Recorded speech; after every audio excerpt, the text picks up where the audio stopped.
তোকে না বলেছি আমাকে ম্যাম বলবি? বলতে পারবো না। ম্যাম বলে ডাকবি, না হলে তোর গলে এমন করে পড়বে না। আর কেবিনে এলি তো বলে এলি না কেন? সরি, আর এমন হবে না। মনে থাকে জানো। আর নাম ধরে ডাকবি না। হুম। এবার এই প্রোডাক্টগুলো তৈরি কর। তুমি বস, তুমি করো। আবার মালা কেন? গালে হাত দিয়ে গালে একটু ব্যথা অনুভব করলাম। আমাকে তুমি বললি কেন? আপনি বলবি। আচ্ছা। যা, এই প্রোডাক্টগুলো তৈরি করে নিয়ে আয়। হুম। আমি আমার ডেস্কে বসে কাজগুলো করতে লাগলাম। এবার আমার পরিচয়টা দিয়ে দেই। আমি রাকিব হাসান। মা বাবাকে দেখেছি কিনা মনে নেই। আঙ্কেলের কাছ থেকে শুনেছি আমার মা আর বাবা একটা অ্যাক্সিডেন্টে মারা যায়, আর আমাকে ছেড়ে ওই দূর আকাশে চলে যায়। আঙ্কেল বলতে রাইসের বাবা। ওনার কাছ থেকে বড় হয়েছি। আমাকে নিজের ছেলের মতোই দেখে। আর রাইসা আমাকে দু চোখেও দেখতে পায় না সেই ছোট থেকে। প্রায় সপ্তাহে 2-3 দিন থাপ্পড় খাওয়া লাগে, আর অপমান তো আছেই। আন্টি মানে রাইসার মাও এমন ছিল, আমাকে দেখতে পারতেন না। আন্টি বেঁচে নেই, স্ট্রোক করে মারা যান। আল্লাহ তাকে যেন জান্নাত দেন, দোয়া করি। রাইসাকে ভালোবাসি, কিন্তু সাহস করে বলতে পারে না।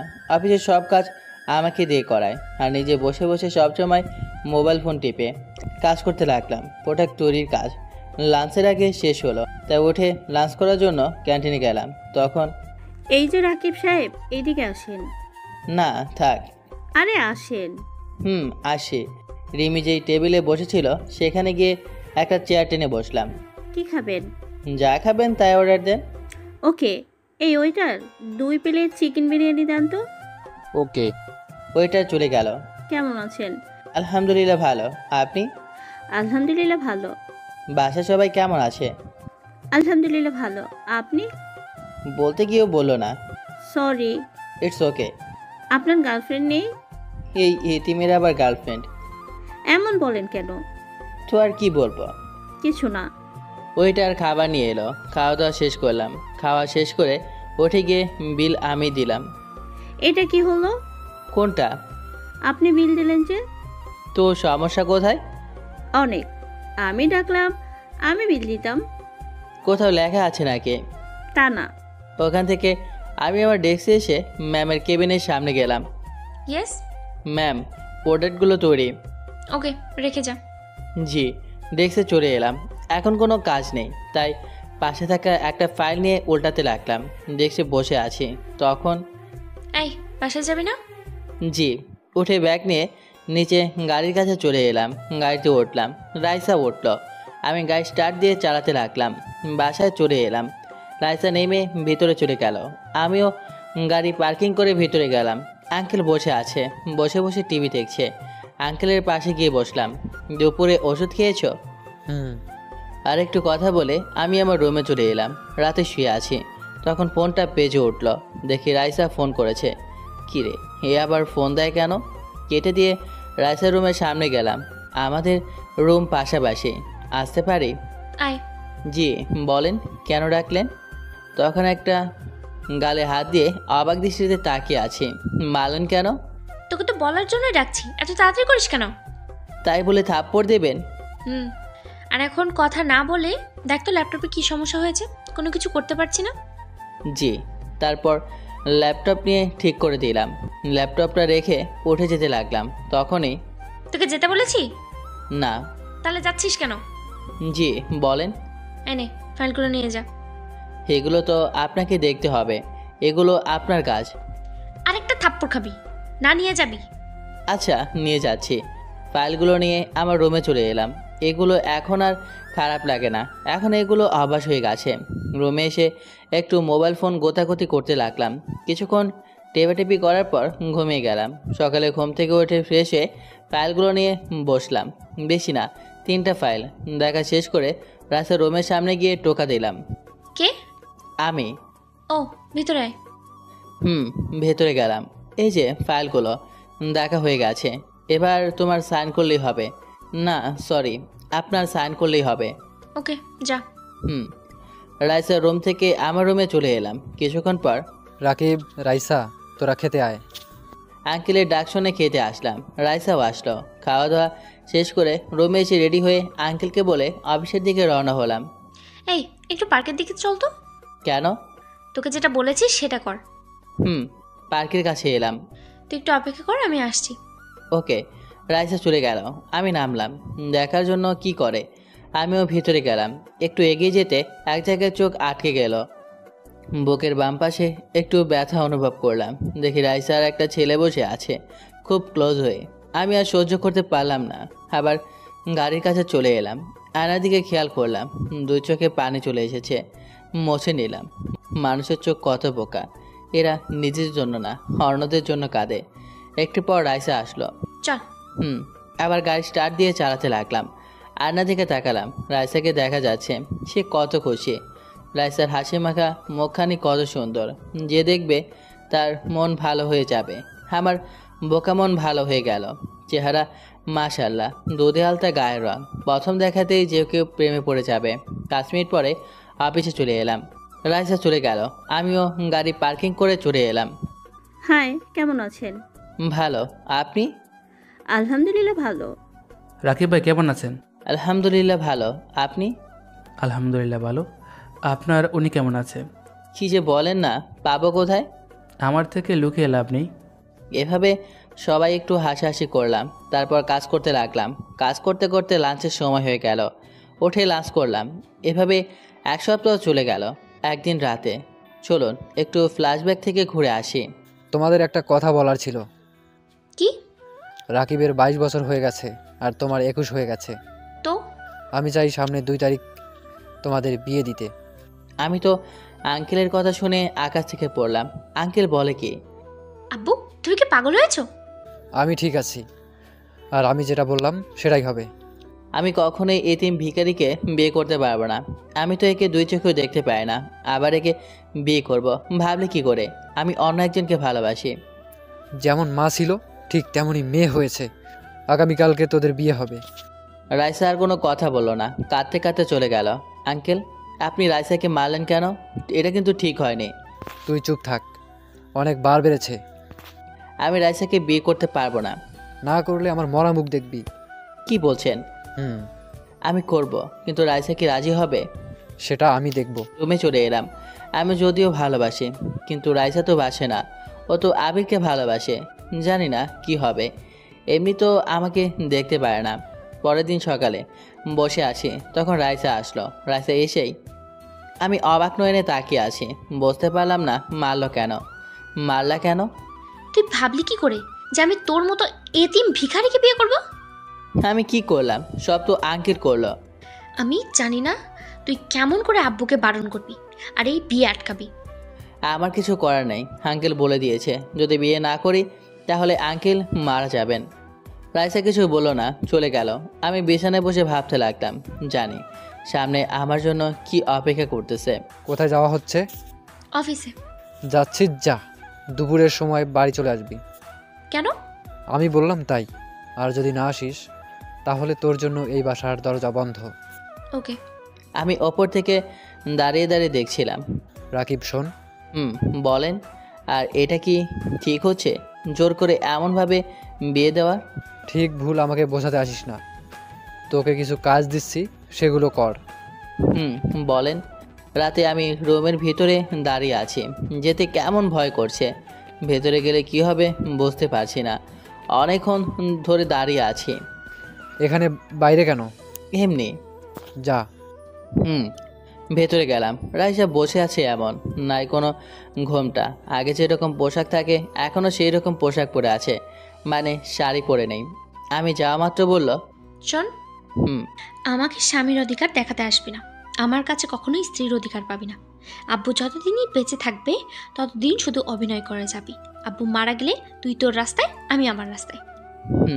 আমি জানি এমনটাই হবে, তাই খারাপ লাগলো না। তবে চেষ্টা করব ওর মনে আমার জন্য ভালোবাসা সৃষ্টি করার। মনে থাকে যেন, যদি আব্বু জানতে পারে তাহলে তোর যে কি করবো আমি নিজেও জানি না। ওকে, আঙ্কেল জানবে না। না জানলেই ভালো। আর তুই এদিকে আসিস কেন? ঘুমাবো তাই। তোর তো সাহস কম নয়, তুই আমার সাথে ঘুমাবি? তুই সোফায় গিয়ে ঘুমা। আমার রুম, আমি কেন সোফায় গিয়ে ঘুমাবো? তুমি যাও। আমার কথা শুনে রেগে গেল আর আমার কাছে এসে, এতিম ভিখারি, তুই মনে হয় ভুলে যাচ্ছিস এটা আমার বাসা। চুপ হয়ে গেলাম। চোখ দিয়ে নিজের অজান্তেই কখন পানি বের হয়ে গেল বুঝতেই পারলাম না। ন্যাকামি বাদ দিয়ে সোফায় গিয়ে ঘুমিয়ে পড়। রাতে আবার ঘুমিয়ে থাকা অবস্থায় কিছু করিস না। তোদের মতো ছেলেদের আবার বিশ্বাস নেই। এইটুকু ভরসা রাখুন, আপনার কোনো ক্ষতি করব না। একটা বালিশ আর কম্বল দিন, তাহলেই হবে। এই নে। কম্বল আর বালিশ নিয়ে সোফায় চলে এলাম। তারপর শুয়ে গেলাম। শুতে কষ্ট হচ্ছে, কোনো দিন ঘুমায়নি তো তাই। আর চোখ দিয়ে তো পানি বের হচ্ছেই। মা বাবা যদি বেঁচে থাকতো তাহলে হয়তো এমনটা হতো না। অনেক কষ্টে ঘুম আসলো। সকালে পানির জন্য ঘুম ভেঙে গেল। চোখ খুলে দেখি রাইসা বালতি হাতে নিয়ে দাঁড়িয়ে আছে। এভাবে ভেজালেন কেন? ইচ্ছে হয়েছে তাই। তাড়াতাড়ি ওঠ, আব্বু খাবার জন্য ডেকে গেল। কিছু বললাম না, আর কিছু বলতেও পারছি না, কারণ আমি যে এতিম ভিখারি ছোট লোক। রাইসা চলে গেল। আমি উঠে ফ্রেশ হয়ে নিচে চলে এলাম। খাওয়া দাওয়া শেষ করে আবার রুমে চলে এলাম। রাইসা আসলে, আমার জুতো জোড়া পরিষ্কার করে কাপড়গুলো ইস্ত্রি করে দে। হ্যাঁ আমি পারবো না, কাজের লোককে বলেন। কি বললি? আমার মুখে মুখে কথা বলিস? যেটা বলছিস সেটা কর, না হলে তোর কপালে অনেক দুঃখ আছে। আর আমাকে বিয়ে গোছাচ্ছিস? হ্যাঁ, এখন হাড়ে হাড়ে বুঝতে পারবি এই রাইসা চৌধুরী কি জিনিস। অনেক ভয় পেলাম। এমনিতেই যে অপমান অত্যাচার করে, এখন না জানি কি করবে। আচ্ছা করছি। হুম। তারপর জুতা পরিষ্কার আর কাপড় ইস্ত্রি করে দিলাম। তারপর অফিসে যাওয়ার জন্য রেডি হলাম। তারপর গাড়ির কাছে চলে এলাম। দাঁড়িয়ে আছি, দেখি ফারিয়াও আসলো। আমি তো দেখে বড়সড় একটা ক্রাশ খেলাম। কালো রঙের শাড়ি, নীল রঙের ব্লাউজ, ঠোঁটে হালকা গোলাপি রঙের লিপস্টিক, দেখতে যা লাগছে না। আমি তো হা হয়ে তাকিয়ে আছি। কখন যে ফারিয়া আমার কাছে এসেছে বুঝতেই পারিনি। এই ভিখারি, এভাবে কি দেখছিস? মন খারাপ হয়ে গেল। কিছু না। চল দাঁড়িয়ে না থেকে। গাড়ি স্টার্ট দিয়ে চলে এলাম অফিসে। ফারিয়া চলে গেল। আমিও পার্কিং করে চলে এলাম। কি অবস্থা ভাই? ভালো, আপনারা? আলহামদুলিল্লাহ ভালো।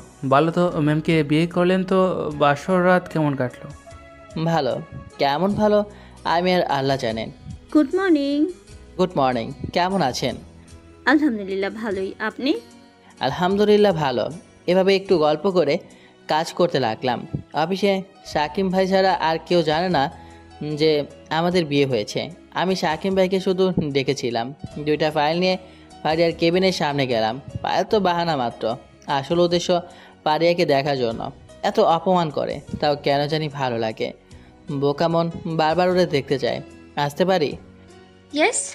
ভেতরে গেলাম, গিয়ে বসে পড়লাম। তোরে বসতে বলছি? না। তাহলে আমার পারমিশন ছাড়া বসলি কেন? সরি। উঠে পড়লাম। আর যদি এমন হয় তাহলে তোর গাল লাল করে দেবো। সরি, আর এমন হবে না। কি জন্য এসেছিস? এই 2টা ফাইলে সাইন লাগবে। দে। ফাইল 2টো দিলাম। ফারিয়া সাইন করতে লাগলো আর আমি ফারিয়াকে দেখতে লাগলাম। এনে শেষ। ফাইল 2টা নিয়ে চলে এলাম আমি আমার ডেস্কে। বিকেলে বের হলাম অফিস থেকে, তারপর বাসায়। রাতে খাওয়া দাওয়া শেষ করে রুমে যাচ্ছি, তখন রুম থেকে অনেক হাসির আওয়াজ আসে। বুঝলাম ফারিয়া মিনহাজের সাথে কথা বলছে। মিনহাজ ফারিয়ার বয়ফ্রেন্ড। মিনহাজ ছেলেটা একদম ভালো না। রুমের ভেতরে গেলাম। ফারিয়া হেসে হেসে কথা বলছে। আমি শুধু তাকিয়ে দেখলাম। মন খারাপ হয়ে গেল। এখন কত খুশি, সবার সাথে হেসে হেসে কথা বলে, শুধু আমার সাথে রেখে রেখে কথা বলে। আমার সাথে যদি একটু হেসে কথা বলতো তাহলে অনেক খুশি হতাম।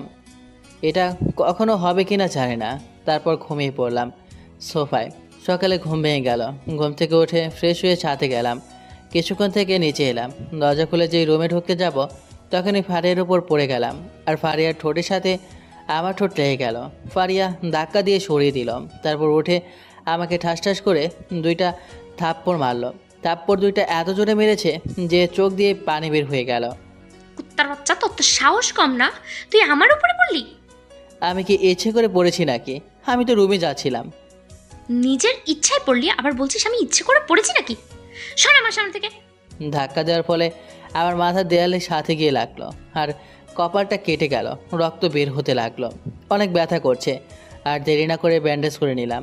আমার রুমে ফার্স্ট এড বক্স আছে। চুপ করে রুমে বসে আছি, তখন খাবার জন্য ডাক পড়লো, তাই নিচে গেলাম। আঙ্কেল আমাকে দেখে বলল, রাকিব, তোর মাথায় কি হয়েছে? ব্যান্ডেজ কেন? বাথরুমে পড়ে গিয়েছিলাম। ফারিয়ার দিকে তাকিয়ে। দেখে শুনে চলতে পারিস না? বেশি কাটেনি তো? না, বেশি কাটে নাই। ঔষধ খেয়েছিস? না, খাওয়া দাওয়া করে খাবো। তাড়াতাড়ি খেয়ে নে। এদের আদিক্ষেতা থেকে বাঁচি না। হুম। খাওয়া দাওয়া শেষ করে রুমে আসলাম, তারপর ব্যথার ট্যাবলেট খেয়ে নিলাম। ফারিয়া আসলো। রুম থেকে বেরো, আমি চেঞ্জ করব। আমি তোমার স্বামী, থাকলে সমস্যা কি? বিড়বিড় করে কি বলছিস? কিছু না। বেরো বলছি। হুম।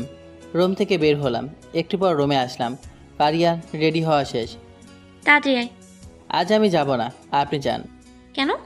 ভালো লাগছে না। ওকে। ফারিয়া চলে গেল। আমি বিছানায় শুয়ে পড়লাম। শুয়ে শুয়ে ভাবছি, আল্লাহ কেন আমাকে এতিম বানালো?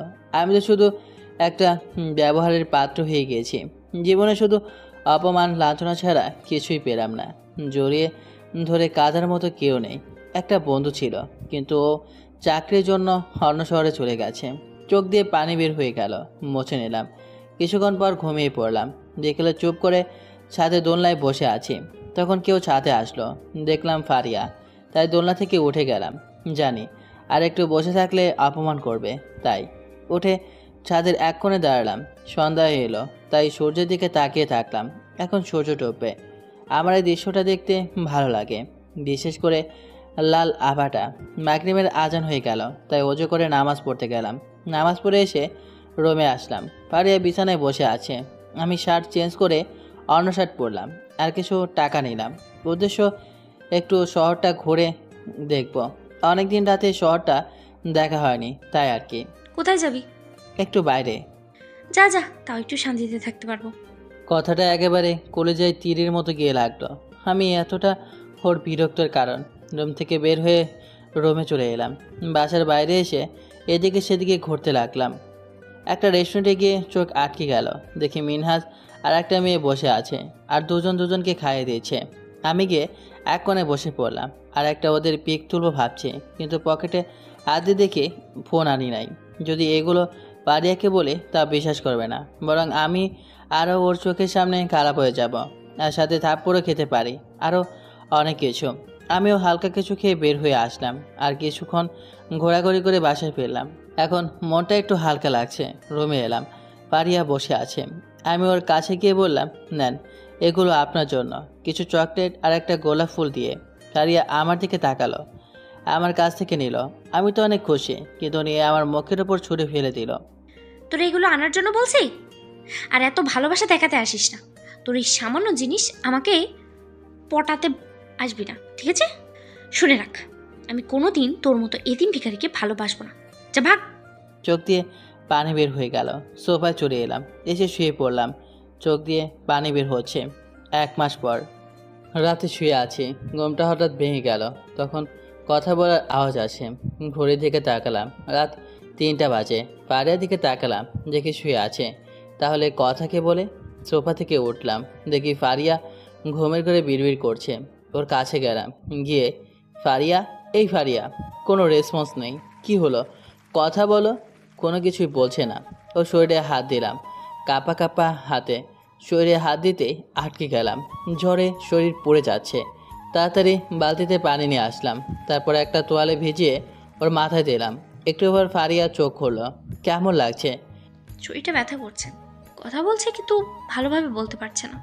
রুমে ওষুধ ছিল, ওগুলো নিয়ে বললাম, এই নেন, আর পানি নিন। এগুলো খেয়ে নিলে একটু পর জ্বর কম আসবে। খেতে ইচ্ছে করছে না। ইচ্ছে না করলেও খেতে হবে, না হলে সুস্থ হবেন না তো। না, ইচ্ছে করছে না। আরে খেয়ে নিন। হুম। পারিয়া বিছানা থেকে উঠতে লাগলো, কিন্তু ভালোভাবে উঠতে পারছে না। আমিও ধরছি না, যদি পরে অপমান করে, তাই। পারিয়া আমার দিকে তাকালো। এভাবে দেখেন কেন? একটু উঠতে সাহায্য কর।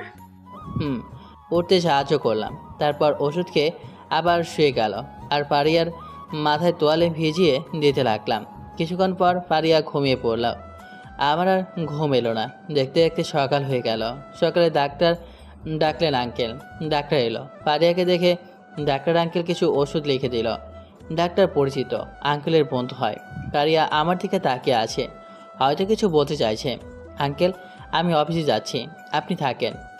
আচ্ছা, যা। খাওয়া দাওয়া শেষ করে আবার রুমে আসলাম। এই শোনো। অবাক হয়ে ফারিয়ার দিকে তাকালাম। সরি। It's okay. কোথায় যাও? অফিসে যাব। ও।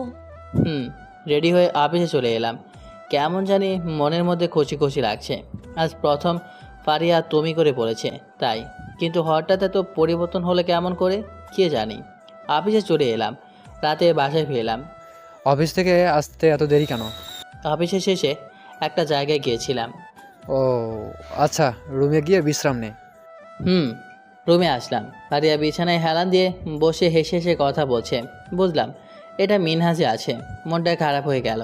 পোশাক চেঞ্জ করে নিলাম। ওয়াশরুমে গিয়ে এসে দেখি ফারিয়ার কথা বলা শেষ। আজ এত দেরি যে? এমনি। ও এখন কেমন লাগছে? ভালো। ভালো থাকলেই ভালো। রুম থেকে বের হতে যাব তখন। কোথায় যাও? ছাদে। কেন? এমনি। আর কিছু বললাম না, বাইরে চলে এলাম। ছাদে এসে এক কোণে দাঁড়িয়ে আছি আর ভাবছি, না অনেক হয়েছে, আর এভাবে চলতে দিতে পারি না। তারিয়াকে মুক্তি দিয়ে দেব, তাতে আঙ্কেল যা বলবে বলুক। না, এটা কি ঠিক হবে? আঙ্কেল আমাকে ছোট থেকে বড় করেছে, ওনাকে কষ্ট দিয়ে কি ঠিক হবে? না, ঠিক হবে না। এগুলো ভাবছি, কখন যে চোখ দিয়ে পানি বের হয়ে গেল বুঝতেই পারলাম না। কিছুক্ষণ থেকে নিচে চলে এলাম। 2 দিন পর অফিসে পারি আর আমি বসে আছি, তখন কেউ দরজায় টোকা দিল। কাম। দেখি মিনহাজ এসেছে। মনটা খারাপ হয়ে গেল। এসে ফারিয়াকে জড়িয়ে ধরল। এমন দেখে মাথা গরম হয়ে গেল। উঠে মিনহাজের শার্টের কলার চেপে ধরলাম। তখনই আমার গালে 2টা থাপ্পড় বসিয়ে দিল। অবাক হয়ে তাকালাম। কুত্তার বাচ্চা, ভিখারির বাচ্চা, তোর সাহস কি করে হয় মিনহাজের কলার ধরার? এই 2 দিন তোর সাথে একটু ভালো ব্যবহার করেছি, তাই বলে তোর সাহস বেড়ে গেছে, তাই না? মাথা নিচু করে নিলাম। আবার ঠাস ঠাস করে 2টা থাপ্পড় দিয়ে দিল। বের হয়ে যা, না হলে তোর কি করব নিজেও জানি না। ওখান থেকে চলে এলাম। চোখ দিয়ে বৃষ্টির মতো পানি বের হয়ে গেল। যে মেয়ে বয়ফ্রেন্ডের সামনে স্বামীকে থাপ্পড় মারতে পারে, সে কোনোদিন স্বামীর মূল্য দিতে জানবে না। না, অনেক হয়েছে। আর এখান থেকে অনেক দূরে কোথাও চলে যাব। আর 6 মাস পর ডিভোর্স পেপার পাঠিয়ে দেব। আমাকে দেখে সাকিম ভাই বলল, রাকিব ভাই, আপনার কি হয়েছে? চোখে পানি কেন? কিছু না, চোখে হয়তো কিছু পড়েছে।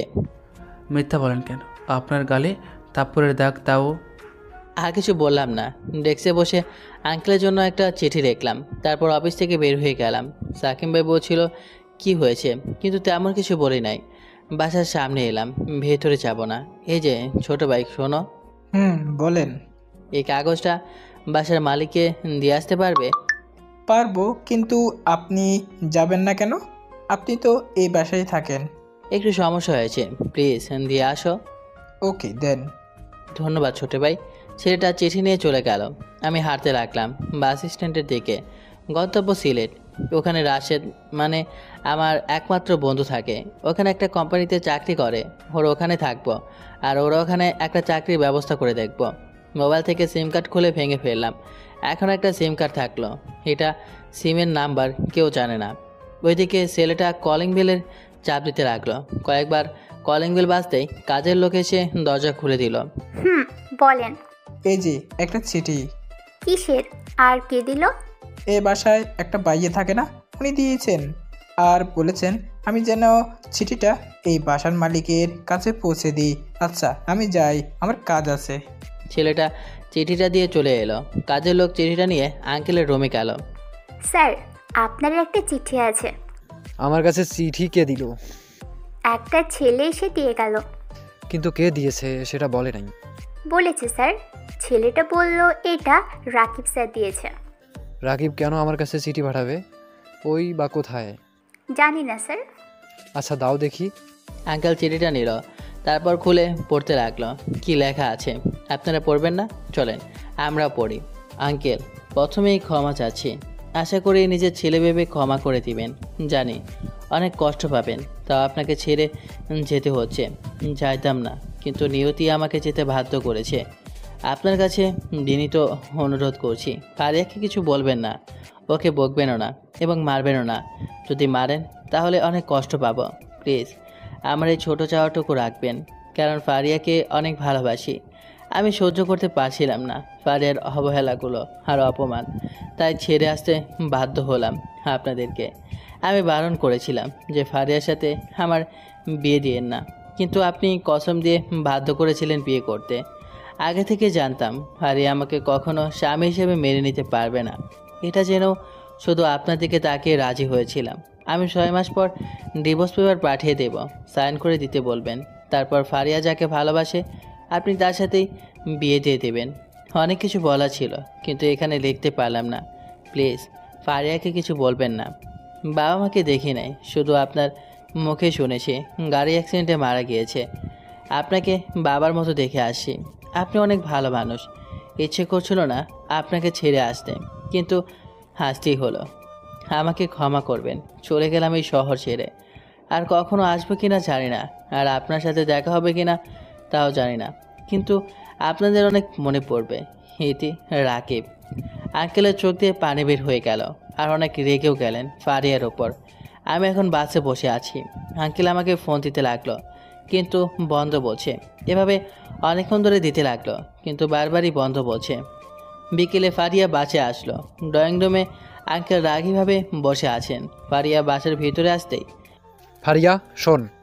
ফারিয়া একটু অবাক হলো এভাবে ঢাকাতে, আর একটু ভয়ও পেল। আব্বু এভাবে ডাকলো কেন, আর রেগে আছে কেন? এই এতিম ভিখারির বাচ্চা আবার বলে দেয়নি তো? ফারিয়া গুটি গুটি পায়ে আঙ্কেলের কাছে গেল। রাকিব কোথায়? কেন বাসায় নেই? বাসায় থাকলে কি তোকে জিজ্ঞেস করতাম? তাহলে জানি না কোথায় গেছে। এই নে, এটা পড়। চিঠিটা এগিয়ে দিয়ে। ফারিয়া চিঠিটা পড়ল। পড়া শেষ করে মনে মনে একটু খুশি হলো, কিন্তু আঙ্কেলের সামনে অভিনয় করে কান্না করে দিল। কান্না করিস কেন? তোকে একটা সত্যি কথা বলি, শোন। কি? তুই যে টাকা সম্পত্তি নিয়ে অহংকার করিস না, তুই কখনো চিন্তা করিস না এই সম্পত্তি কোনোদিন পাবি না, কারণ এগুলা সব রাকিবের বাবার টাকা সম্পত্তি। মানে তাহলে এগুলো কার? আমি রাকিবের বাবার কোম্পানির একজন ম্যানেজার ছিলাম এবং একজন ভালো বন্ধুও। তবে বিয়ে ছোট থেকে ঠিক করা হচ্ছিল, তাই তোদের বিয়ে দিয়েছি। রাকিবের বাবা আর মা গাড়ি অ্যাক্সিডেন্ট মারা যায়। রাকিবের বাবা হাসপাতালের বেডে শুয়ে আমার হাত ধরে বলেছিল, দোস্ত, আমি আর মনে হয় এই পৃথিবীতে বেশিক্ষণ থাকবো না। আমার একটা ইচ্ছা পূরণ করবি? বল, তোর সব ইচ্ছা পূরণ করব। তোর মেয়ের সাথে আমার ছেলের বিয়ে দিবি। এই টাকা পয়সা থাকলো না, সব কিছু বিয়ের পর বলবি এবং দিবি। কেন? তোরা যেটা বলছিস সেটা করবি। আর একটা কথা, আমার ছেলেকে কখনো কষ্ট দিস না, না হলে অনেক কষ্ট পাবো। কখনো কষ্ট পেতে দিব না। আমাকে আল্লাহ কখনো ক্ষমা করবে কিনা জানি না। রাকিবকে কখনো খুশি রাখতে পারি নাই। রাকিবকে নিয়ে আসার পর শুধু কষ্ট পেয়েছে। তোর মা যতদিন বেঁচে ছিল ততদিন তোর মা কষ্ট দিয়েছে, আর তোর মা মরে যাওয়ার পর তুই কষ্ট দিলি ছেলেটাকে। রাকিব বলেছে তাই তোকে কিছু বললাম না, না হলে তোর কি করতাম নিজেও জানি না। আর একটা কথা, যতদিন না রাকিবকে খুঁজে বের করতে পারবি ততদিন আমাকে আব্বু বলে ডাকবি না। আমিও ভুলে যাব তুই আমার মেয়ে। এখন যেতে পারিস। আঙ্কেল চোখ মুছলেন, তারপর ওনার রুমে চলে গেলেন। এবার সত্যি সত্যি ফারিয়া কাঁদতে লাগলো। আমি এদিকে বাসে বসে আছি। পাশের সিটে একজন মেয়ে বসেছিল, দেখতে মাশাআল্লাহ মনে হচ্ছে আসমান থেকে নেমে আসা কোনো হুর। মেয়েটা বলল, মন খারাপ মনে হচ্ছে, জানতে পারি কেন? মেয়েটার দিকে তাকালাম, চুপ করে থাকলাম। বলতে ইচ্ছে না হলে বলিয়েন না। তেমন কিছু না, আপু আমার কথা মনে পড়ছে অনেক। ও, আপনি কি বাসা থেকে চলে আসছেন? চোখ দিয়ে পানি বের হয়ে গেল। কি হলো, কাঁদছেন কেন? আব্বু আমাকে কখনো দেখি নাই। সরি। ওকে, একটু পরে। আপনার নাম কি? জি, রাকিব। আপনার? মাইশা। কোথায় যাবেন? সিলেট। আপনি? আমি এখানে আমার ফুপির বাসায় এসেছিলাম। আচ্ছা, আপনি কি করেন, লেখাপড়া না জব? জব করতাম, একটু সমস্যার জন্য ছেড়ে দিয়েছি। ও, আমি আমাদের অফিস দেখাশোনা করি। এভাবে মাছের সাথে কথা বলতে বলতে সিলেটে বিকেলে পৌঁছে গেলাম। মাছের সাথে কথা বলে একটু ভালো লাগলো। মাইশা অনেক ফ্রি, সবার সাথে সহজে মিশে যেতে পারে। আমি নামলাম, মাইশাও নামলো। এখন কোথায় যাবেন? আমার এক বন্ধুর কাছে। ও, তখনই একটা গাড়ি এলো। আল্লাহ হাফেজ। আবার দেখা হবে কিনা জানি না। আপনার সাথে কথা বলে ভালো লাগলো। আমারও। আল্লাহ হাফেজ। মাইশা চলে গেল। রাশেদকে ফোন দিলাম, 2 বার রিং হতে রিসিভ করলো। কোথায় তুই? তুই কোথায় আছিস এটা বল। আমি তো বাস স্ট্যান্ডে দাঁড়িয়ে আছি, কিন্তু তুই কোথায়? 2 মিনিট দাঁড়া, আমি আসছি। ওকে, দাঁড়িয়ে আছি। একটু পর রাশেদ আসলো। রাশেদ এসে জড়িয়ে ধরলো, আমিও ধরলাম। কী রে, কেমন আছিস? ভালো, তুই? এখন একটু ভালো। কিছু খেয়েছিস? না, এখনও কিছু খাওয়া হয়নি। রেস্টুরেন্টে চল, কিছু খাবি। চল তাহলে। রেস্টুরেন্টে আসলাম, খাওয়া দাওয়া শেষ করে রাশেদ যেখানে সেখানে চলে আসলাম। রাশেদ এখানে একাই থাকে চাকরির জন্য, বিয়ে করেনি, তবে আগামী মাসেই বিয়ে করবে। এবার বল কি হয়েছে? রাশেদকে সব কিছু বললাম, তারপর চোখের পানি মুছলাম। কাঁদিস না, এটা একটা দুঃস্বপ্ন ভেবে ভুলে যাম। জানি ভোলা অসম্ভব, কিন্তু চেষ্টা করলে হয়তো পারবি। আচ্ছা, তুই একটা চাকরির ব্যবস্থা করে দিতে পারবি তোর অফিসে? বেকার থেকে তো কোনো লাভ নেই। বসকে বলে দেখি। আচ্ছা দেখ। ফ্রেশ হয়ে নে, আজ থেকে পাশের রুমটা তোর। তারপর গোসল করলাম, গোসল করে রাশেদের পোশাক পরলাম। আমি তো কিছু নিয়ে আসিনি, তাই রাশেদ ওর বসকে ফোন দিল। কিছুক্ষণ রিং হওয়ার পর রিসিভ করলো। আসসালামু আলাইকুম স্যার। ওয়ালাইকুম আসসালাম। হ্যাঁ রাশেদ বলো। স্যার, অফিসে কি কোনো পোস্ট ফাঁকা আছে? আছে, কেন? আমার একটা বন্ধু চাকরি খুঁজছিল আর আমাকে বলল, তাই আপনার কাছে ফোন দিলাম। ওকে, আগামীকাল অফিসে এসো, তখন দেখবো। ধন্যবাদ স্যার। আসসালামু আলাইকুম। ওয়ালাইকুম আসসালাম। রাতে চল মার্কেট থেকে ঘুরে আসি। কেন? আরে আমি তো কোনো পোশাক নিয়ে আসি নাই, তাই কিছু পোশাক কিনবো। আগামীকাল চল। আরে এখন চল তো। চল তাহলে, টাকা আছে কিছু। দাঁড়া, আমি কিছু টাকা নিয়ে নিই। দুজন মিলে বের হয়ে গেলাম। তারপর একটা সিএনজি নিয়ে শপিং মলের সামনে চলে এলাম। কিছু পোশাক কিনে ডিনার করে বাসা চলে এলাম। ওইদিকে পারিয়া বারবার সোফার দিকে তাকাচ্ছে। পারিয়া হঠাৎ কি মনে করে আমার ফোনে ফোন দিল, কিন্তু বন্ধ বলছে। কয়েকবার ফোন দিল, কিন্তু বারবারই বন্ধ বলল। আজ রুমটা কেমন ফাঁকা ফাঁকা লাগছে। আমি অনেক বড় অন্যায় করেছি। জানি না রাকিব কোনোদিন ক্ষমা করবে কিনা। ওর শুধু কষ্ট অপমান করে এসেছি, অনেক বড় অন্যায় করে ফেলেছি। রাকিব কি আমায় ক্ষমা করবে? যদি না করে তাহলে সারা জীবন অপরাধী হয়ে থাকবো। না না, রাকিবকে খুঁজে বের করে ওর কাছে ক্ষমা চাইতে হবে, যে করেই হোক। ফারিয়ার চোখ দিয়ে পানি বের হয়ে গেল। ফারিয়া চোখের পানি মুছে নিল। ফারিয়ার ফোন বেজে উঠল। প্রথমবার কেটে গেল, দ্বিতীয়বার রিসিভ করলো। ফারিয়া রিসিভ করতেই মিনহাজ বলল, কি ব্যাপার, ফোন ধরতে এত দেরি কেন? এমনি। মন খারাপ মনে হচ্ছে আর কান্নাও করছো মনে হয়। তেমন না। তাহলে তোমার গলা এমন শোনাচ্ছে কেন? মন খারাপ তাই। ফারিয়া আর মিনহাজ আর কিছুক্ষণ কথা বলার পর রেখে দিল। আমি বিছানায় শুয়ে আছি, তখন ফারিয়ার কথা মনে পড়ল। মনে পড়তেই চোখের নোনা পানিগুলো গাল বেয়ে বালিশে টপ টপ করে পড়তে লাগলো। না, ওর কথা আর মনে করা যাবে না। ওকে যেমন করে হোক ভুলতেই হবে, ভুলে যেতে হবে ফারিয়া নামে কেউ ছিল। কিন্তু ভুলতে পারবো কি? না, পারবো না। এগুলো ভাবতে ভাবতে কখন যে ঘুমিয়ে পড়েছে মনেই নেই। সকালের দিকে আজানের মিষ্টি ধ্বনিতে ঘুম ভেঙে গেল। উঠে ওয়াশরুমে গিয়ে অজু করলাম।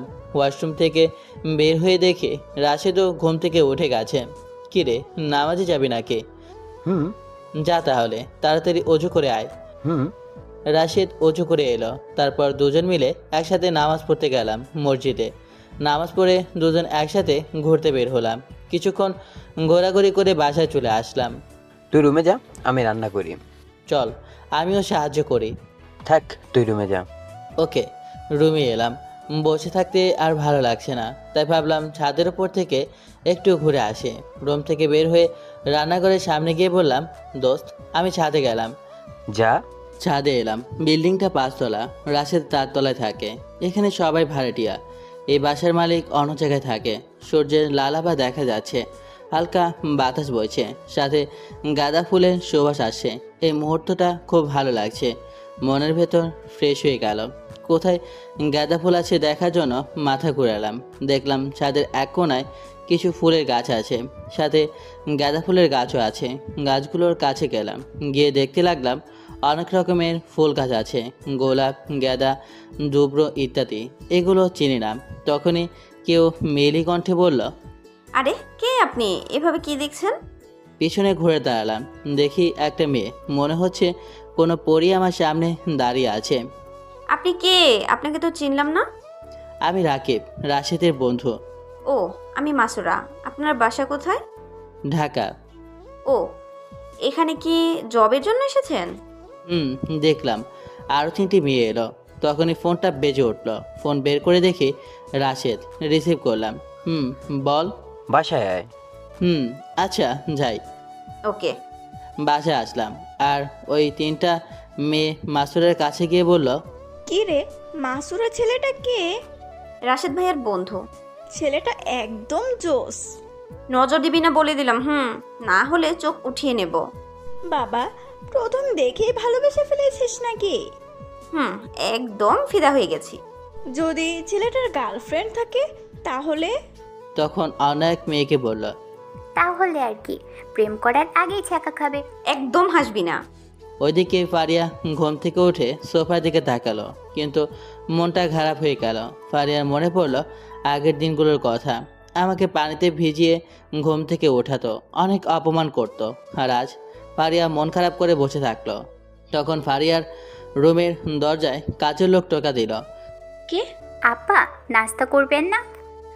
যা, আমি ফ্রেশ হয়ে আসছি। কাজের লোক চলে গেল। ফারিয়া আরেকটু বসে থেকে উঠে ফ্রেশ হয়ে নিচে আসলো। আব্বু কোথায়? সাহেব খাওয়া দাওয়া শেষ করে রুমে চলে গেছে। কি? কেন? আপনি জানেন কি হয়েছে? তখনই ফারিয়ার গতকালের কথা মনে পড়ল। ওর চোখে কোণে পানি জমা হয়ে গেল। আপা বসেন, খেয়ে নেন। ফারিয়া হালকা খেয়ে উঠে চলে গেল, গিয়ে কান্না করে দিল। আর নিজে নিজে বলতে লাগলো, আর নিজেকে ধিক্কার দিতে লাগলাম। এগুলো আমারই কর্মের ফল। আজ রিজের আব্বু আমার সাথে কথা বলছে না, বা আমার সাথে খাবার পর্যন্ত খাচ্ছে না। আমি খাওয়া দাওয়া শেষ করলাম, তারপর রাশিদের অফিসে যাওয়ার জন্য রেডি হতে লাগলাম। কি রে, তোর হলো? হয়ে গেছে, চল। রাশেদ আমার দিকে হাঁ হয়ে তাকিয়ে আছে। কি রে, এভাবে হাঁ করে তাকিয়ে আসিস যে? তুই কি চাকরির জন্য যাচ্ছিস না মেয়ে পটাতে? এমন বলছিস কেন? দোস্ত, তোকে দেখে সেই লাগছে, একদম পুরো সিনেমার হিরোদের মতো লাগছে। কি যে বলিস না। সত্যি তোকে এই পোশাকে সেই লাগছে। হয়েছে হয়েছে, আর পাম দেওয়া লাগবে না, এখন চল। কোথায় পাম দিলাম? যা সত্যি তাই বললাম। আরে যাবি না এখানে থাকবি? তোর অফিসে যেতে কিন্তু দেরি হয়ে যাবে। চল। বাসা থেকে বের হয়ে রাস্তার কাছে আসলাম। এ মামা যাবেন? উঠেন। তারপর রিক্সা উঠে রাশেদের অফিসের কাছে আসলাম। রাশেদের রিক্সাওয়ালাকে ভাড়াটা দিল। তারপর অফিসের ভেতরে চলে এলাম। অফিসটা 2 তলা। রাশেদের সাথে উপরে চলে এলাম। রাশেদ একটা কেবিনের সামনে গিয়ে টোকা দিয়ে বলল, আসতে পারি স্যার? কাম। রাশেদ আর আমি ভেতরে গেলাম। ভেতরে গিয়ে তো অবাক, দেখি মাইশা বসে আছে। মাইশার দিকে তাকিয়ে দেখি ও আমার দিকে হাঁ করে তাকিয়ে আছে। ছেলেটাকে? জি স্যার, ওর নাম রাকিব। রাশেদ বলার আগেই মাইশা বলল। রাশেদ মাইশার দিকে অবাক হয়ে তাকালো, আমিও তাকালাম। কি রাসু সাহেব, এভাবে অবাক হয়ে তাকালেন যে? ম্যাম, ওর নাম জানলেন কেমন করে? আমি যখন ঢাকা থেকে আসছিলাম তখন ওনার সাথে পরিচয় হয়েছিলাম। ও বস রাশেদ আর মাইশা ম্যামের কথা শুনলেন, তারপর বললেন, এর চাকরির জন্য কি বলছিল? জি স্যার। আব্বু, চাকরিটা দিয়ে দাও। তোমার কাগজপত্র দাও। রে, আমার কাছে তো কিছুই নেই জাতীয় পরিচয়পত্র ছাড়া। তাই আমি রাশেদের কানের কাছে মুখ নিয়ে গিয়ে বললাম, দোস্ত, আমার কাছে তো জাতীয় পরিচয়পত্র ছাড়া কিছুই নেই, সব তো আঙ্কেলের বাসায়, এখন কি করব? সেটাই তো। তাই আমি বললাম, স্যার আমাকে ক্ষমা করবেন, অকারণে আপনার সময় নষ্ট করলাম। আমার কাছে জাতীয় পরিচয়পত্র ছাড়া অন্য কোনো কাগজপত্র নেই, সব ঢাকাতে আছে। সরি, যাই তাহলে। ও, পরে ঢাকা থেকে এনে দিয়ে দিবা। সরি ম্যাম, আমার পক্ষে ঢাকা যাওয়া সম্ভব নয়। কেন? অনেক সমস্যা আছে। সরি স্যার, তাহলে যাই। ওকে। রাশেদের আমি চলে আসতে লাগলাম। দরজার কাছে আসতে বস বলল, ওকে। পেছনে ঘুরলাম। জি স্যার, বলেন। দাঁড়াও, এখানে এসো। জি। আবার কাছে গেলাম। তোমাকে চাকরিটা দেওয়া হলো। ধন্যবাদ স্যার। তোমার উপর ভরসা করে আর আমার মেয়ের কথা শুনে চাকরিটা দিলাম। আমি মাইশার দিকে তাকালাম। মাইশা মুচকি হাসলো। ধন্যবাদ ম্যাম। আর ধন্যবাদ স্যার আমাকে এরকম বিশ্বাস করার জন্য। তুমি যেহেতু ভালো সেহেতু তোমার বন্ধু ভালো হবে, কারণ ভালোর পাশে যে কেউ থাকলে সে ভালো হবে, আর খারাপের পাশে খারাপ থাকলে খারাপ হবে, এটা নিয়ম। ধন্যবাদ স্যার, ইনশাল্লাহ আপনার ভরসা কখনো ক্ষুণ্ণ করব না। আর ধন্যবাদ ম্যাম। ওকে, কখন থেকে জয়েন করবা? আজ থেকে স্যার। ওকে, আমি আর অফিসে আসবো না, এখন থেকে আমার মেয়ে দেখাশোনা করবে। কেন স্যার? বয়স হয়ে এলো আর অনেক তো কাজ করলাম, তাই ভাবলাম এখন একটু বিশ্রাম নেব, ছাড়দেরকে একটু ঘুরে ফিরে দেখবো। আর মাইশাকে তো দায়িত্ব নিতে হবে, তাই না? আমার তো কোনো ছেলে নেই যে সে এগুলো দেখাশোনা করবে। তা যাই হোক, আমাকে যেভাবে সাহায্য করছো আশা করি আমার মেয়েকেও করবা। জি স্যার। রাশেদ, যাও তোমার পাশের কেবিনটা দেখিয়ে দাও। জি স্যার। আর রাকিব কোনো সমস্যা বা বুঝতে পারলে রাশেদকে বলবা, ও সব কিছু দেখিয়ে দেবে। জি স্যার। আমাকে আবার কি দেখিয়ে দিবে? বরং আমি রাশেদকে দেখিয়ে দিতে পারবো। বসের কেবিন থেকে বের হয়ে এলাম। বস তো আর জানে না যে আমার কাজে একসময় একটা কোম্পানি চলতো। তারপর কেবিনে চলে এলাম। আজ প্রথম দিন, তাই তেমন কোনো কাজ নেই। বিকেলে আমি আর রাশেদ বাসায় চলে এলাম। কিরে, প্রথম দিন কেমন লাগলো? অনেক ভালো। তাহলে তোর সাথে বাসে আসা মেয়েটা মাইশা ম্যাম ছিল? আমি কি জানতাম তোর অফিসে বসের মেয়ে এই মাইশা ছিল? তাও ঠিক। আচ্ছা যাই হোক, চল এখন ছাদ থেকে ঘুরে আসি। চল। ছাদে চলে এলাম। দেখি মাসুরা আর তার সাথে 3টা মেয়ে আছে। মাসুরার পাশে একটা মেয়ে মাসুরার কানের কাছে গিয়ে বলল, তোর ক্লাসে এসেছে। আমি আর রাশেদ ছাদের এক কোণে এসে দাঁড়ালাম আর চারদিকটা দেখতে লাগলাম। পেছন থেকে কেউ বলল, হাই। আমি আর রাশেদ পেছনে ঘুরলাম। দেখি মাসুরা। হ্যালো, কেমন আছেন? ভালো। আপনি? ভালো। আপনি কেমন আছেন? আমাকে উদ্দেশ্য করে, আলহামদুলিল্লাহ ভালো। আপনি? আলহামদুলিল্লাহ ভালো। আপনার বাসায় কে কে আছে? কি হলো? ওর আপন বলতে তেমন এই পৃথিবীতে কেউ নেই। সরি। পেছনে ঘুরে আবার বাইরে দেখতে লাগলাম। সরি বললাম তো। It's okay. তাহলে ওই দিকে ঘুরলেন কেন? এমনি, ভালো লাগছে না। ও। মাসুরা একটু মন খারাপ করলো। ওর কথা কিছু মনে করিয়েন না, একটু পার্সোনাল সমস্যায় আছে, তাই এমনভাবে কথা বলছেন। না হলে সবার সাথে ফ্রি। সকালে তো ভালোভাবে কথা বললে। সকালে আপনাদের পরিচয় হয়েছে। হালকা। ও। মাসুরা চলে গেল বাকি ওই মেয়েদের কাছে। তখন একটা মেয়ে বলল, কি রে, তোর ক্রাশ তো তোর সাথে কথাই বললো না। ক্রাশের কোনো কারণে মুড অফ? ও। আর কিছুক্ষণ থেকে নিচে এসে নামাজ পড়তে গেলাম। নামাজ পড়া শেষ করে, কি রে এখন কি করবে? চল কিছুক্ষণ ঘুরে বেড়াই। ওকে চল। ঘোরাঘুরি একেবারে এসা নামাজ পড়ে বাসায় আসলাম। তুই রুমে যা, আমি রান্না করি। চল আমিও যাই। আরে না, তুই রুমে যা। আরে চল তো। আচ্ছা চল তাহলে। দুজন মিলে একসাথে রান্না করলাম। তারপর খাওয়া দাওয়া শেষ করে একটু গল্প করে যে যার মতো রুমে চলে এলাম। রুমে শুয়ে আছি, কিছু ভালো লাগছে না। আগের কথাগুলো মনে পড়ে গেল। নিজের অজান্তে কখন যে চোখের নোনা পানিগুলো বের হয়ে গেল বুঝতেই পারলাম না। ওইদিকে ফারিয়া বারবার সোফার দিকে তাকাচ্ছে আর চোখের পানি ঝরাচ্ছে আর এক গভীর চিন্তায় ডুবে আছে। হঠাৎ ফারিয়ার ফোনটা বেজে উঠল, কিন্তু ফারিয়ার সেই দিকে কোনো ভ্রুক্ষেপই নেই। বেজে যাচ্ছে তো বেজেই যাচ্ছে। কিছুক্ষণ পর বুঝতে পারলো যে তার ফোন বাজছে, তাই রিসিভ করলো। ওপাশ থেকে মিনহাজ বলল, এতক্ষণ লাগে ফোন ধরতে? কি বলবা বলো? কি ব্যাপার, তুমি এভাবে কথা বলছো কেন? তো কিভাবে বলবো? বুঝতে পারছি, তুমি এখনো রাকিবের সাথে। কি বলতে যাচ্ছ? তুমি ভালো করে বুঝতে পারছো আমি কি বলতে চাচ্ছি? কি আজে বাজে কথা বলছো? আমি ঠিকই বলছি।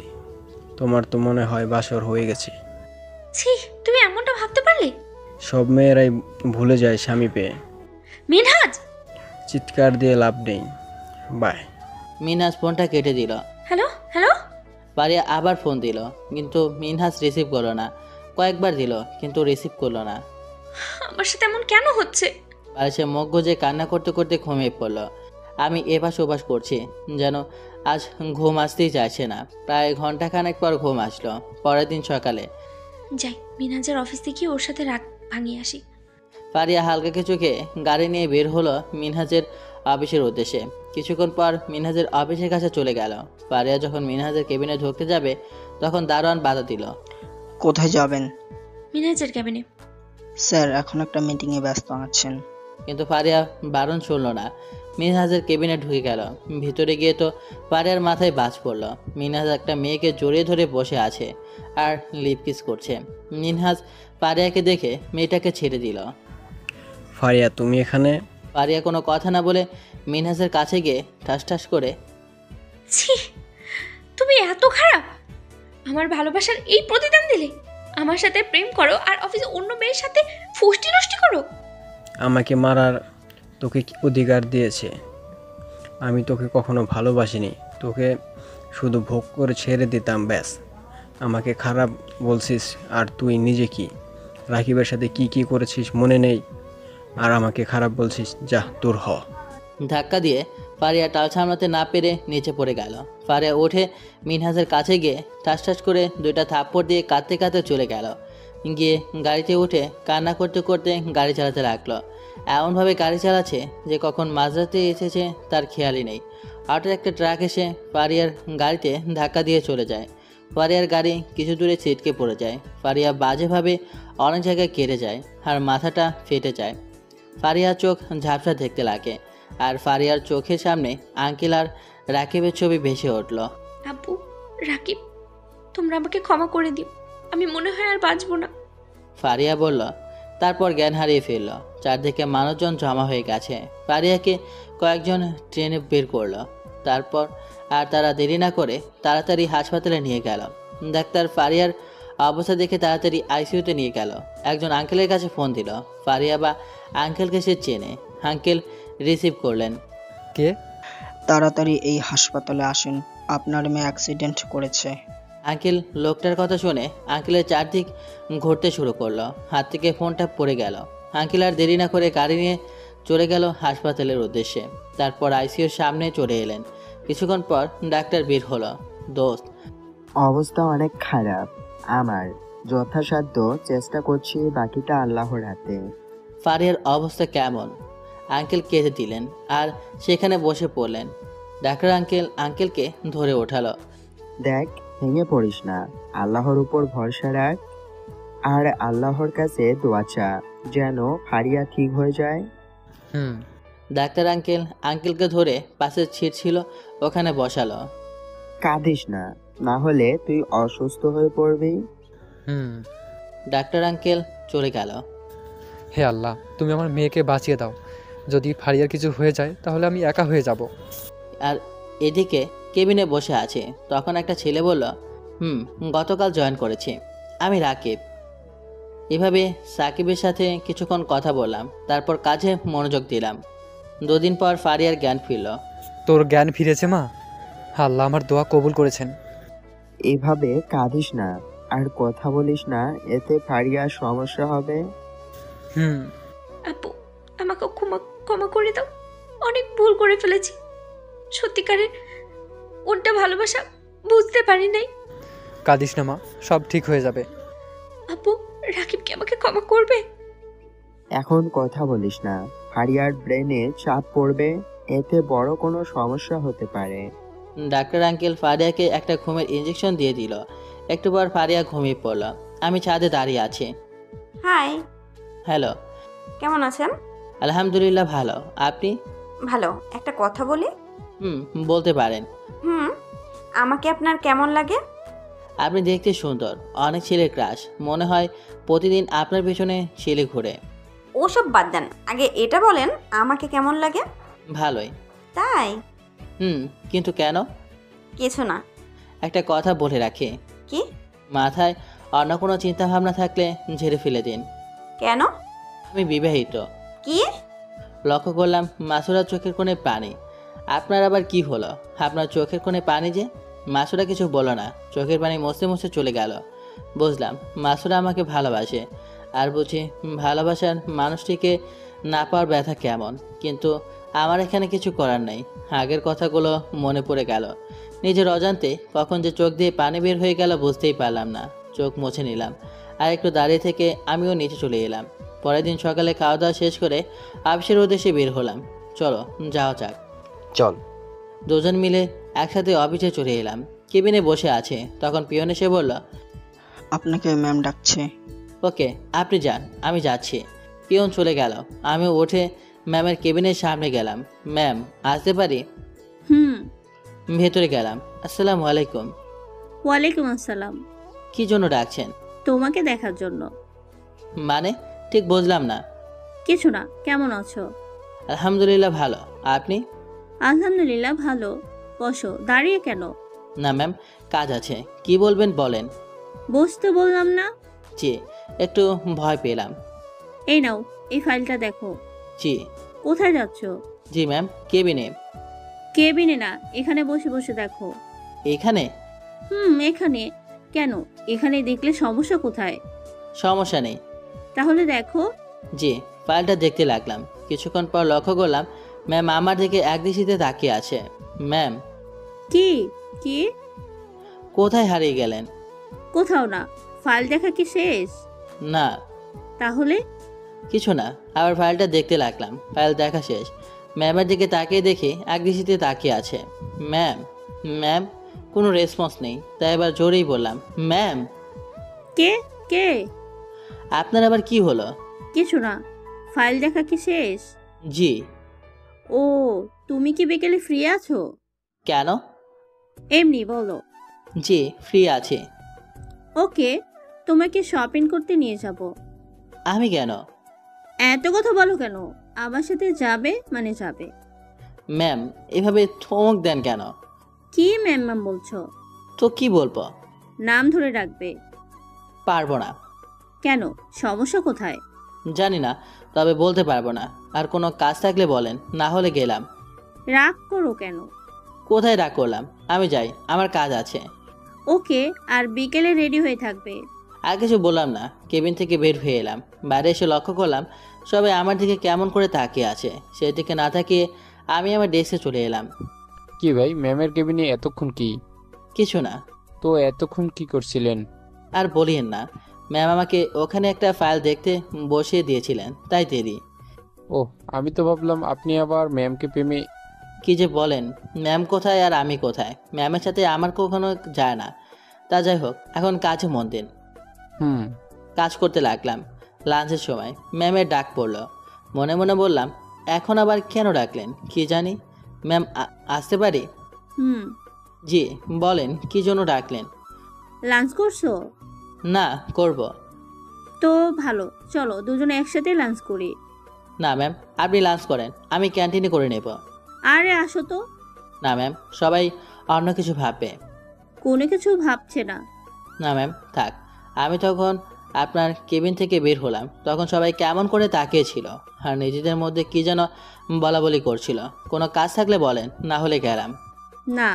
ওকে, গেলাম। ওকে। ম্যামের কেবিন থেকে বের হয়ে রাশেদের কাছে এসে বললাম, চল ক্যান্টিনে। কিন্তু ম্যাম তোকে কেন ডাকলো? জানি না, কিন্তু ম্যামের ব্যবহার কেমন কেমন যেন লাগছে। কেমন? এগুলো বাদ দে, চল, অনেক খিদে পেয়েছে। চল। ক্যান্টিনে চলে এলাম। খাওয়া দাওয়া শেষ করে ডেস্কে চলে এলাম। ওইদিকে হারিয়া শুয়েছে, চোখের পানি জড়াচ্ছে। কি রে, কাঁদিস কেন? আব্বু, রাকিব আমাকে ক্ষমা করবে তো? ওকে কোথায় পাবো? জানি না রে মা, তবে চারিদিকে লোক লাগিয়ে খুঁজবো। আঙ্কেল ফারিয়ার সামনে হাতে খাবার নিয়ে বলল, নে এখন খেয়ে নে। খেতে ইচ্ছে করছে না। না খেলে সুস্থ হবি কেমন করে? আর রাকিবকে কেমন করে খুঁজবি? পারে আর কিছু বলো না, চুপ করে খেয়ে নিল। অফিস প্রায় শেষ, তখনই ম্যামের আগমন। চলে যাওয়া যাক। জি, কোথায়? ম্যামকে দেখলাম অবাক হয়ে আমার দিকে তাকালো। এভাবে অবাক হলেন কেন? তুমি তো আজব মানুষ, সকালে বলতে বলতে এখনই ভুলে গেলে। ও কিরে, চল যাওয়া যাক। আর ম্যাম আপনি এখানে? কেন আসতে পারি না? পারেন, আপনার অফিস, আপনারা যেখানে খুশি সেখানে আসতে পারেন। রাশি সাহেব, আপনি চলে যান, রাকি পরে যাবে। কেন, কোথাও যাবে? তোমারও তো জানা লাগবে না, তুমি যাও। ওকে, থাক তাহলে, আমি গেলাম। রাশেদ চলে গেল। চলো যাও যাক। জি, ম্যামের সাথে নিচে এলাম। নিচে এসে ম্যাম ড্রাইভার সিটে বসলো। দাঁড়িয়ে কেন, ভেতরে এসে এখানে বসো। জি, সামনে এসে বসলাম। ম্যাম গাড়ি চালাতে লাগলো। আমি চুপ করে বসে আছি। আমাকে চুপ থাকতে দেখে ম্যাম বলল, চুপ কেন? তো কথা বলো। কি বলবো বুঝতে পারছি না। ও, তুমি এমনভাবে চুপ করে থাকো কেন? এমনি ভালো লাগে না। ও, এভাবে টুকটাক কথা বলতে বলতে শপিং মলে চলে এলাম। গাড়ি থেকে নেমে ভেতরে যাব, তখন একটা মেয়ে বলল, কি রে মার্শা, এটা কে, তোর বয়ফ্রেন্ড নাকি? আমি মেয়েটার দিকে তাকালাম। আরে না। তো কে এটা? আমার অফিসের একজন কর্মচারী। ও, কিন্তু এরে আনার কি দরকার আছে? না তলে তলে। এই যে মিস, তেমন কিছু না, আমাকে ম্যাম নিয়ে আসার জন্য জোর করলেন, তাই আসলাম। ও, কেমন আছিস? ভালো, তুই? ভালো। কি করতে আসা হয়েছিল? শপিং। তুই কি করতে আসলি? আমিও শপিং করতে আসলাম। আচ্ছা যাই রে, পরে কথা হবে। হুম। মেয়েটা চলে গেল আর ম্যামও শপিং করতে লাগলেন। শপিং শেষ করতে করতে রাত। চলো ডিনার শেষ করিনি। চলেন, একটা রেস্টুরেন্টে এলাম। কি খাবে? আপনার যা ইচ্ছা তাই অর্ডার দেন। ওকে। ম্যাম চিকেন বিরিয়ানি অর্ডার দিলেন। তোমার গার্লফ্রেন্ড আছে? কি হলো চুপ যে? না। তাও ভালো, রাস্তা ক্লিয়ার। বুঝলাম না। বোঝা লাগবে না, খাবার চলে এলো। খাওয়া শুরু করো। জি, খেতে লাগলাম। মাথা ওপরে তুলে দেখলাম ম্যাম আমার দিকে তাকিয়ে আছে। চোখ পড়তেই চোখ মাথা নিচু করে নিল। কিছু বুঝলাম না। খাবার খেতে শুরু করলাম। খাওয়া দাওয়া শেষ করে ম্যামকে বললাম, ম্যাম একটা কথা বলা ছিল। কি? যদি আমাকে নিয়ে কিছু ভাবেন তাহলে এগুলো বাদ দেন। কেন? পরে বলবো, তবে এইটুকু জেনে রাখেন আমাকে নিয়ে কিছু ভেবে থাকলে ভুলে যান। ম্যামের দিকে তাকিয়ে দেখে চোখের কোণে পানি। হয়তো এভাবে বলাতে কষ্ট পেয়েছে, কিন্তু আমি কি করব? কিন্তু কেন? আমি বিবাহিত। কি? অনেকক্ষণ আমার দিকে তাকালো। ম্যাম আস্তে, কি করছেন? ম্যাম কেঁদে দিয়েছেন। ম্যাম প্লিজ কাঁদবেন না, সবাই কেমন করে দেখছে। তুমি তো সেই দিন বলতেও পারতে। ম্যাম প্লিজ কাঁদবেন না, সবাই কেমন করে দেখছে।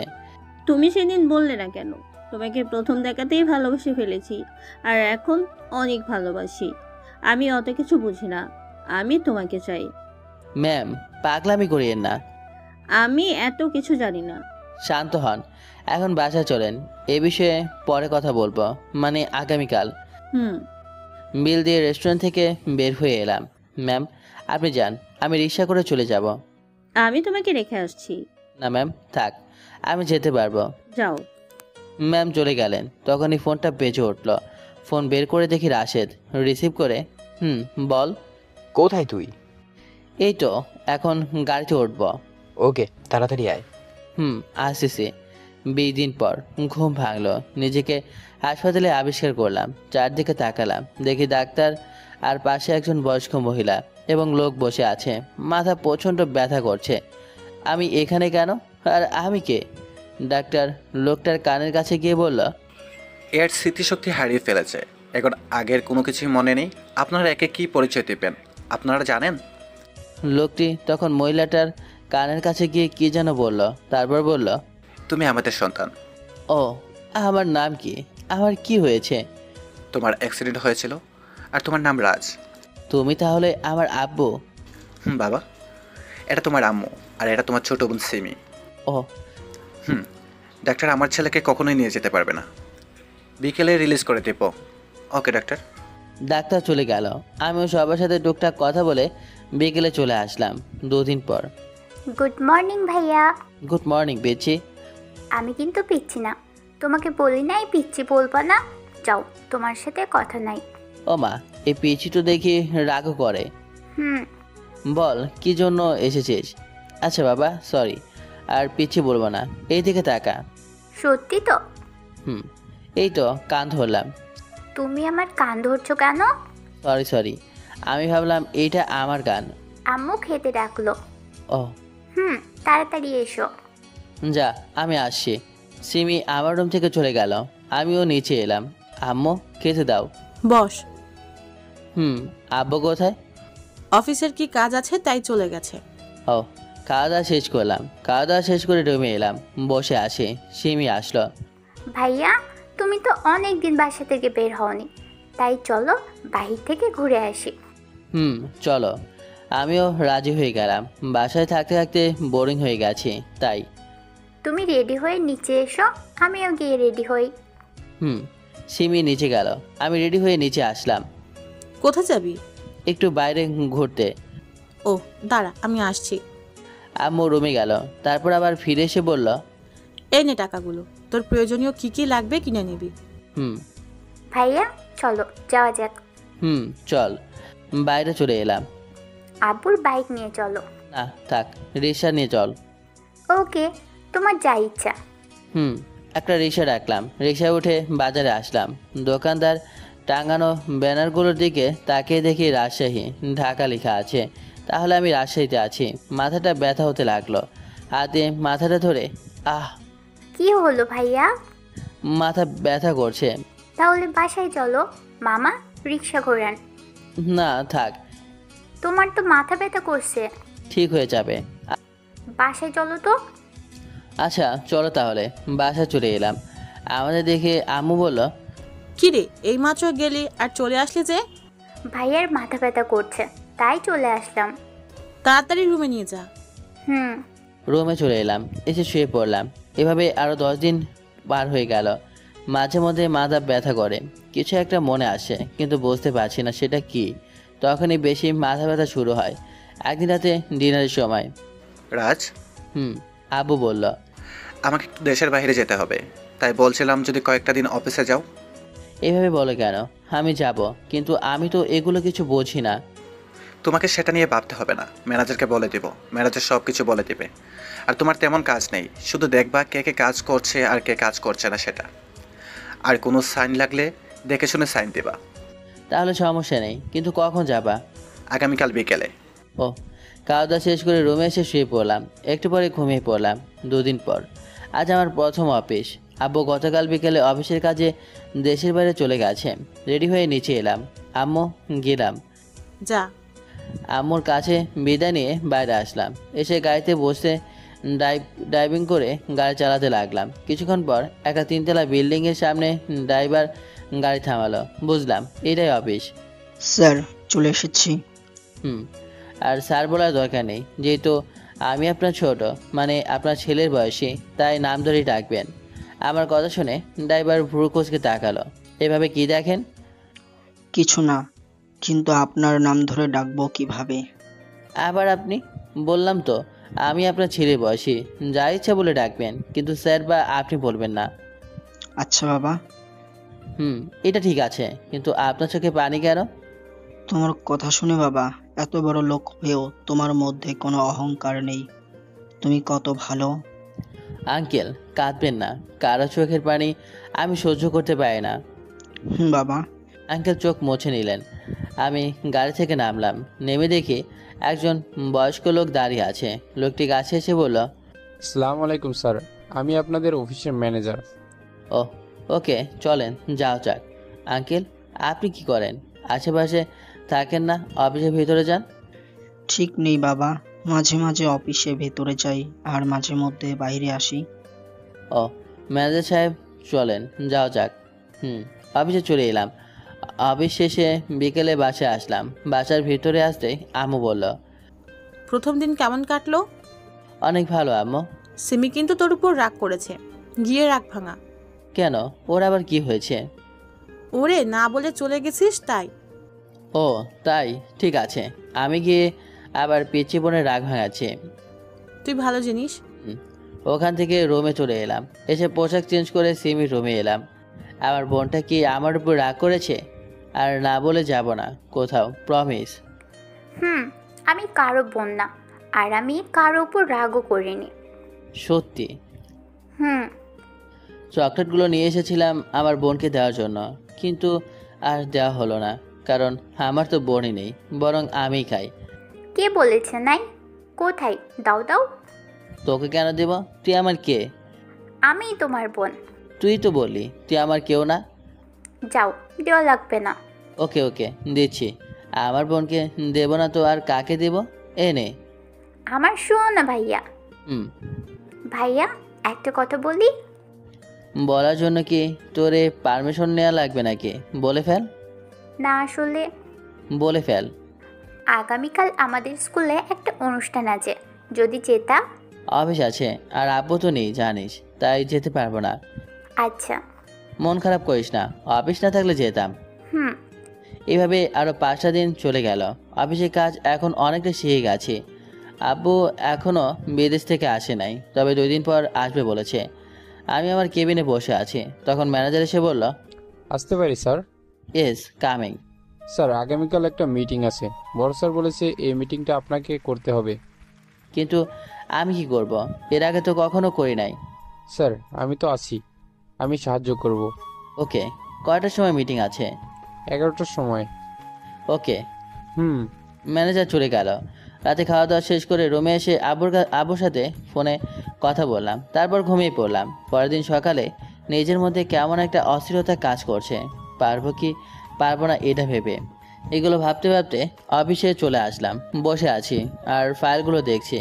এভাবে দেখতে দেখতে মিটিংয়ের সময় হয়ে গেল। আসতে পারি? হুম। সময় হয়ে গেছে, আপনার জন্য সবাই অপেক্ষা করছে। চলেন যাও যাক। ম্যানেজারের সাথে মিটিং রুমে আসলাম। আসসালামু আলাইকুম। সকলে সালামের উত্তর দিল। সবার থেকে এক নজর তাকিয়ে নিলাম। 5 জন ছেলে আমার থেকে বড় হবে আর 3 জন বয়স্ক লোক, আর তাদের সাথে 3টা মেয়ে আছে। লক্ষ্য করলাম একজন বয়স্ক লোক আর একটা মেয়ে, তাদের চোখের কোণে পানি, আর কেমন করে আমার দিকে তাকিয়ে আছে।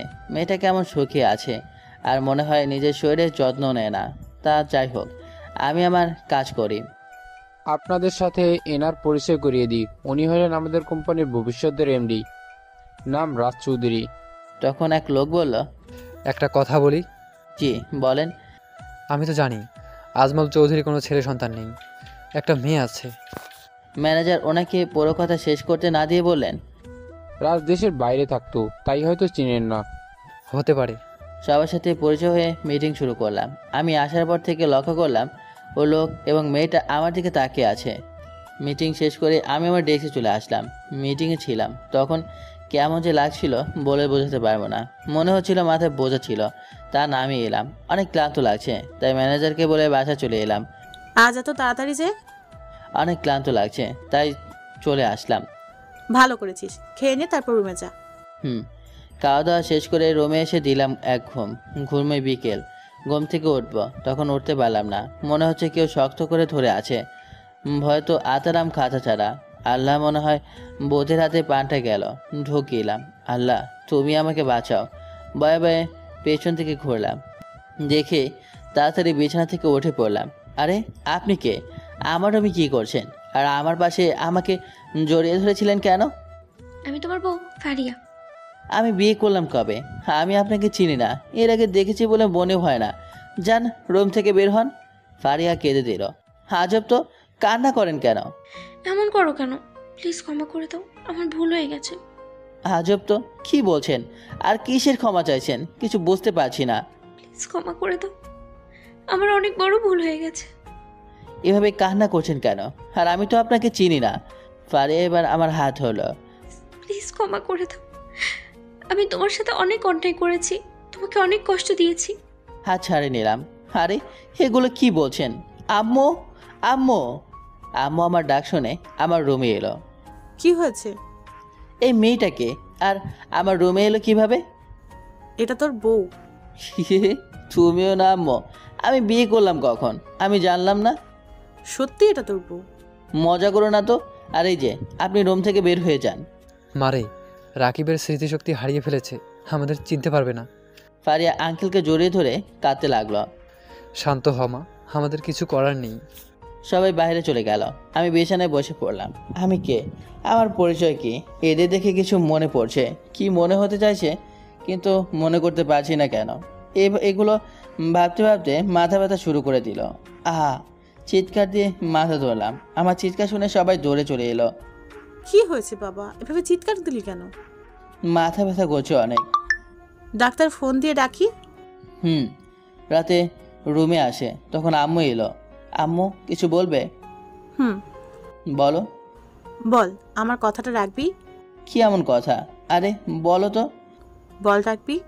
আচ্ছা রাখবো, বলো। তুই ফারিয়াকে বিয়ে কর। ফারিয়া? এটা আবার কে? যে মেয়েটা আমাদের বাসায় আছে। হ্যাঁ, ওরে বিয়ে করতে পারবো না। কি আবল তাবল বলছে। তুই কিন্তু আমাকে কথা দিয়েছিস। আচ্ছা করব। এই তো আমার লক্ষ্মী ছেলে, তোর বাবা আসুক তারপর হয়েছে। আম্মু চলে গেল। আমি চুপ করে বসে আছি। 3 দিন পর আজ বিয়েটা হয়ে গেল, ধুমধাম করে হলো। আমি বাসর ঘরের সামনে দাঁড়িয়ে আছি। ভাইয়া এখানে দাঁড়িয়ে কেন? ভিতরে যাও। বুকে ফু দিয়ে ভিতরে প্রবেশ করলাম। তারপর ঠাস। আপনারাও কি বলেন তো, সব সময় উল্টাপাল্টা কিছু ভাবেন। কেউ কাউকে মারে নাই। দরজা বন্ধ করলাম।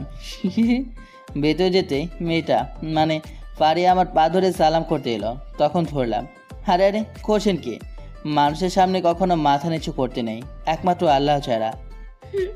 চলেন এশার নামাজ পড়ে তারপর 2 রাকাত নামাজ আদায় করে আল্লাহর কাছে আমাদের আগামী দিনগুলোর জন্য প্রার্থনা করি।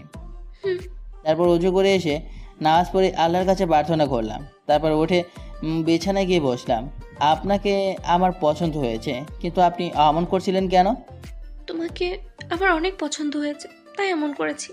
ও আর কথা না বলে ঘুমিয়ে পড়েন। আমার কথা শুনে পারিয়া ভুরু কোচকে তাকালো। এইভাবে দেখেন কেন? ঘুমিয়ে যাব মানে? তো আর কি করব? জানো না কি করতে হয়? না। দাঁড়াও, আমি দেখাচ্ছি কি করতে হয়। পাঠক পাঠিকা লাইট বন্ধ, আপনারা আসতে পারেন। এখন একটা ইতিহাস রচনা হবে, বড় রকমের যুদ্ধ, রক্তপাতও হবে। আপনাদের এই যুদ্ধ দেখে কোনো লাভ নেই। লাভ করতে চাইলে বিয়ে করে নিতে হবে। 1.5 বছর পর একদিন সকালে ঘুম থেকে উঠে চমকে উঠলাম। দেখি আমার পাশে একটা ছোট বাচ্চা। আমার রুমে বাচ্চা এলো কেমন করে? রাশেদ, এই রাশেদ, আমার রুমে বাচ্চা এলো কেমন করে? আমার ডাক শুনে কেউ এলো। আমি তাকে দেখে তো অবাক। দেখি ফারিয়া। ম্যাম, আপনি এখানে? আর বাচ্চা কার? কেন আমাদের? আমাদের মানে? তোমার আর আমার। কিছু বুঝতে পারছি না। আর আপনি এখানে কেন? রাশেদ কোথায়? রাশেদের বাসায় আছে, আর আমার স্বামীর বাসায় আছে। কি আপনার স্বামী? মিনহাজের কি হয়েছে? কেন ওর সাথে যান। আর আমি কোথায় আছি? ওর হ্যাঁ মনে পড়েছে, আমি যখন রাস্তা পার হচ্ছিলাম তখন একটা গাড়ি এসে আমাকে ধাক্কা দেয়। তারপর আর কিছু মনে নেই। আর আপনি এখানে কেন? বের হন বাসা থেকে। আর মিনহাজের বাচ্চাকে আমার বাচ্চা বলছেন? নষ্ট মেয়ে কোথাকার। সত্যি কি এটা আমাদের বাচ্চা? তুমি বিশ্বাস করো? বিশ্বাস? তাও আপনাকে? যে মেয়ে তার বয়ফ্রেন্ডের সামনে নিজের স্বামীকে থাপ্পড় মারতে পারে তাকে বিশ্বাস করব? মনে তো হচ্ছে এটা মিনহাজ আর আপনার অবৈধ সন্তান। হয়তো মিনহাজ তাড়িয়ে দিয়েছে, তাই আমার কাছে এসেছেন। ফারি এবার আমার পাথরে বলল, বিশ্বাস করো, এটা আমাদের সন্তান। এতিমের পা ধরছেন কেন? কেউ জেনে নিলে আপনার মান সম্মান কোথায় যাবে ভেবেছেন? ছাড়ুন। না, ছাড়বো না। পা ছাড়েন বলছি। না। উঠিয়ে দিলাম টাস টাস করে। এই শুনতে পাস না তোরে কি বলছি? যত ইচ্ছে মারো, কিন্তু আমাকে ছেড়ে যেও না। কেন? তোর মিনহাজে কি হয়েছে? ওর কাছে যা। আর তোকে তো 6 মাস পর ডিভোর্স দেওয়ার কথা। দেখি তো আজ কত মাস হয়েছে। মোবাইলটা হাতে নিলাম। মোবাইল হাতে নিয়ে তো অবাক। দেখি 2021 সাল।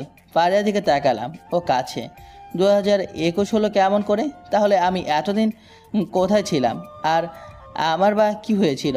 না, এ মনে হয় সাল চেঞ্জ করে দিয়েছে। ফোনের মেসেজগুলো দেখি তো, না, এটা তো 2021 চলছে। তাহলে আমার কি হয়েছিল? এর কাছ থেকে জেনে নিই। এই পল, আমার কি হয়েছিল? ফারিয়া অশ্রুভেজা চোখ নিয়ে আমার দিকে তাকালো। হেই, তোরে বলতে বলছি না? আমার এমন ধমক শুনে ফারিয়া চমকে উঠল। বলছি। ফারিয়া বলতে লাগলো, আমি শুনতে লাগলাম। বলা শেষ করে ফারিয়া কাঁদতে কাঁদতে বলল, আমাকে ডিভোর্স দিও না, অন্য কোনো শাস্তি দাও, আমি মাথা পেতে নেব। আমার চোখ দিয়ে পানি বের হয়ে গেল। ফারিয়াকে জড়িয়ে ধরলাম। না, ডিভোর্স দেব না। আমি তো তোমাকে অনেক ভালোবাসি। কপালে একটা চুমু দিলাম। এর মধ্যে আমাদের ছেলে উঠে কান্না শুরু করে দিয়েছে। ফারিয়াকে ছেড়ে দিয়ে আমার ছেলে তাহসানকে কোলে নিয়ে চুমু দিলাম।